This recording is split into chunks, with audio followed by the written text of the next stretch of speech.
Voilà pour les titres, bonjour et bienvenue dans ce rendez-vous d'infos. Et cette image pour commencer ce journal, une poignée de main fugace toutefois, entre le Turc Erdogan et le Suédois Kristersson, obtenu de haute lutte par le patron de l'OTAN. Le président turc avait les cartes en main, il a obtenu des concessions des alliés qui peuvent mettre en avant désormais leur unité à quelques heures d'un sommet de l'OTAN à Vilnius consacré en grande partie à l'Ukraine. Et Tanadji. Vilnius, la capitale lituanienne, a été transformée en forteresse pour ce sommet. On ira sur place dans le journal de 8 heures. La Pologne aussi craint qu'il soit l'occasion de ce sommet pour son voisin biélorusse, allié de la Russie, de multiplier les provocations à son encontre.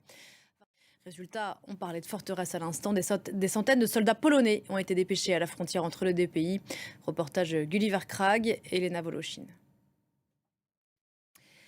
C'est une journée sous haute tension qui commence en Israël. L'opposition appelle ses partisans à descendre dans la rue après le vote dans la nuit de la Knesset, le Parlement israélien.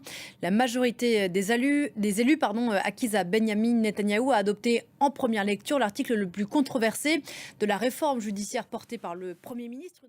On vous retrouve à Jérusalem, Claire Duhamel. Bonjour Claire.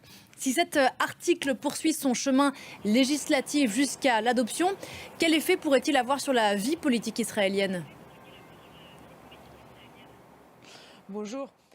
Claire Duhamel depuis Jérusalem, merci beaucoup Claire, et on suivra donc avec vous aujourd'hui cette journée de mobilisation de l'opposition. C'était il y a 36 ans, le 11 juillet 1987, la population mondiale franchissait le cap de 5 milliards d'êtres humains.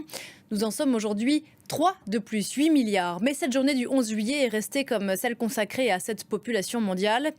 Et à ce propos, direction à l'un des pays du globe où cette population vieillit le plus, c'est le Japon. Les Japonais sont plutôt âgés et la natalité sur place est en baisse. Alexis Brégère, Ryusuke Murata et Yuko Sano se sont rendus à Nagi, c'est dans le sud du Japon, où on refuse cette fatalité. Voyez leur reportage. Et tout de suite, c'est la revue de presse.